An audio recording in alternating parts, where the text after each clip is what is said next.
Bienvenue dans cette nouvelle vidéo. Aujourd'hui, vous allez me suivre dans ma séance haut du corps. Donc, je vais travailler essentiellement le haut du corps. J'ai 3 séances de musculation par semaine.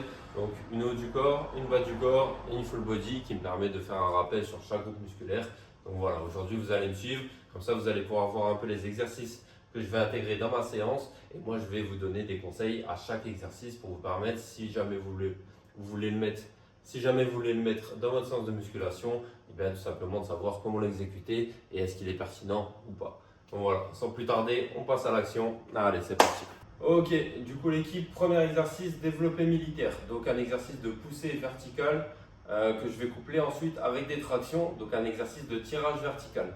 C'est le même pattern de mouvement et j'essaye dans la semaine, toujours avoir un exercice pour le vertical, un exercice pour l'horizontal et un exercice pour le diagonal pour travailler toutes les fibres musculaires à 360 degrés et ne les aligner sur aucune de celles-ci. Donc voilà, on va voir un peu comment on sent là sur la première série. Allez, on est parti. Donc là, développé militaire, je vais bien montrer sur le banc, à deux doigts de pouvoir le soulever ici. Je suis bien ancré au niveau de mes pieds. Je vais m'aider de mes genoux pour monter la charge. Là, je peux monter dynamique. Je contrôle et je repars. 2,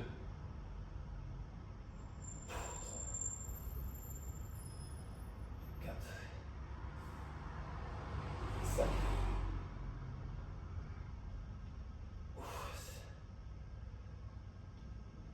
7, 8, 9, on arrive dans le dur. 10, 11,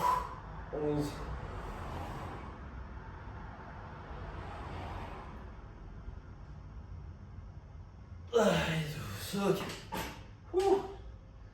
Et ben, première série, on est dedans direct.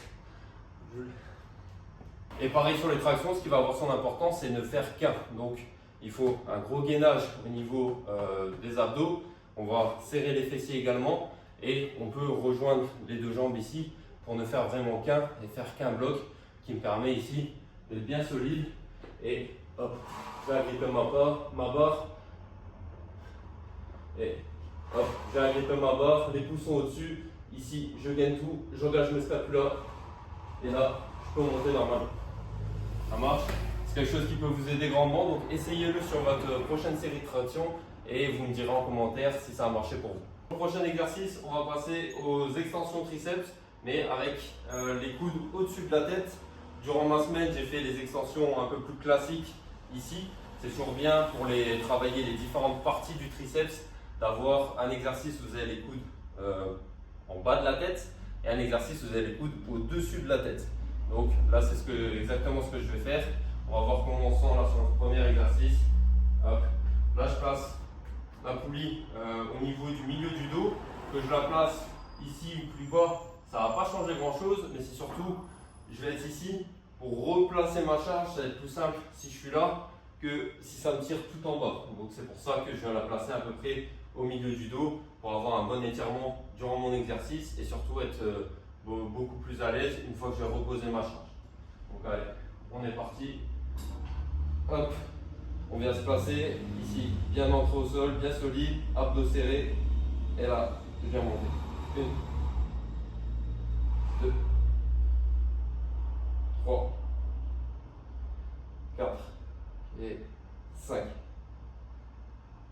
6, 7, 8, 9, 10, ça commence à se corser, 11, 12, 13, 14,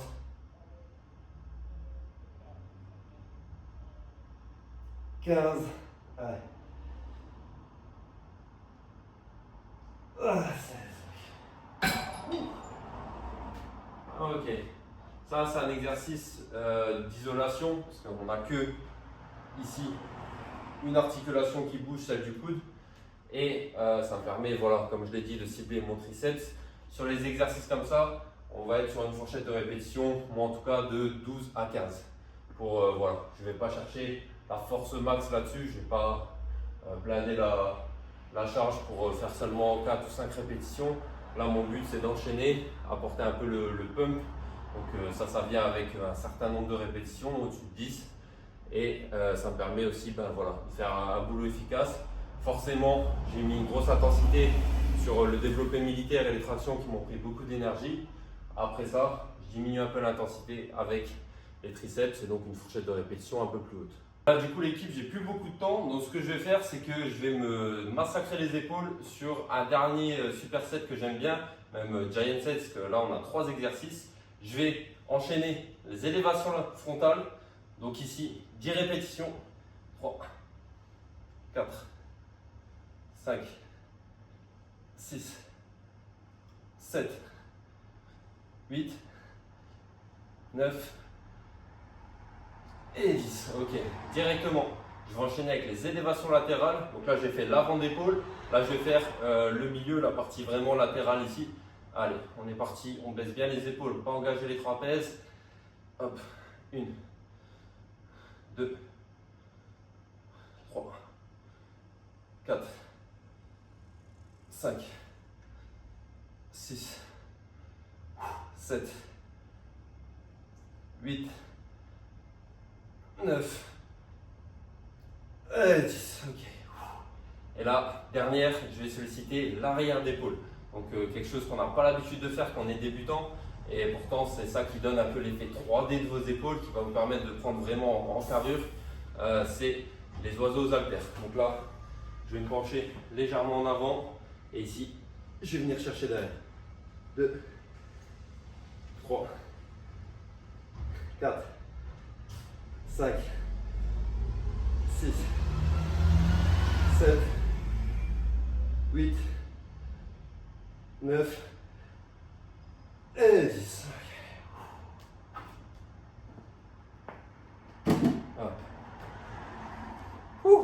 Et ben, ça fait toujours son effet. Je vais le faire une deuxième fois. Et après, j'aurai fait mes exercices avec la dynamique verticale, donc développé militaire, traction. J'aurai mis un focus sur les bras. Donc c'est un de mes objectifs. Hein. Là, on a exercice, je suis focalisé sur les épaules, le dos, les bras. Et à la fin, j'ai mis ce superset, giant set, où vous avez 3 exercices qui s'enchaînent. Pourquoi je l'ai mis à la fin? Tout simplement parce que ça me prend beaucoup d'énergie. Si je le mets dès le départ ou au milieu de ma séance, tous les exercices qui viennent à la fin, qui viendront après, seront effectués avec soit une mauvaise technique, soit je serai très fatigué, donc je ne pourrai pas mettre la charge que je mets habituellement dessus. Donc ce ne sera pas très efficace entre guillemets. Donc voilà, ça c'est un truc que vous pouvez mettre à la fin de vos séances. Ça vous permet d'accumuler du volume et ça vous donne aussi ce côté pump où vous allez être congestionné. Et c'est toujours intéressant des fois de varier les formats. Moi je sais que peu importe le format en soi, je suis assez à l'aise. Que ce soit si je dois prendre 1 minute à 2 minutes de repos, ça ne me dérange pas. Si j'enchaîne un peu les exercices, ça ne me dérange pas non plus. Donc voilà, j'aime bien varier un peu tout ça pour pas être trop, que ce soit pas trop la même chose à chaque fois et que je m'y retrouve aussi dans mes séances et dans mes objectifs. Et voilà l'équipe, c'est tout pour cette séance. Donc voilà, on a travaillé le dos avec les tractions, les épaules avec le développé militaire. J'ai mis un focus sur biceps, triceps, donc en superset. Tous mes exercices là sont en superset tout simplement parce que j'ai pas beaucoup de temps. Je dois assurer un cours là dans quelques minutes. Donc j'ai à peine 40 minutes, une demi-heure pour m'entraîner. Donc tout doit être très chronométré et très rapide. Mais voilà, ça me permet de m'entraîner quand même, d'accumuler assez de volume sur ma semaine. Et c'est ça qui me permet de garder de bons résultats, que ce soit physiquement ou sur mes performances. Donc c'est toujours intéressant. Vous pouvez vous en inspirer pour vos entraînements, surtout si vous avez un métier qui ne vous donne pas beaucoup de temps, vous ne pouvez pas passer 1h30 ou 2 heures à la salle. Eh bien, gardez ça en tête, de toujours intégrer des supersets avec des exercices qui ne se marchent pas dessus. Par exemple, le développé militaire, je n'aurais pas pu mettre l'exercice que j'ai fait à la fin directement avec, sinon je me serais cramé les épaules et même nerveusement, j'aurais été très mal en point pour continuer ma séance. Donc voilà, c'est toujours des choses, la science de l'entraînement et de la programmation, de faire en sorte qu'on gagne le maximum de temps sans que chaque exercice se marche dessus et empiète sur la qualité de l'autre. Donc ça, c'est quelque chose qu'un coach sportif doit savoir programmer et l'appliquer à soi-même. C'est la meilleure façon déjà de l'intégrer et d'ensuite pouvoir en faire bénéficier mes clients, mes coachés. Ça marche. Donc voilà, merci à vous d'avoir regardé cette vidéo jusqu'au bout. On se retrouve très bientôt pour une prochaine vidéo et allez, prenez soin de vous et à la prochaine.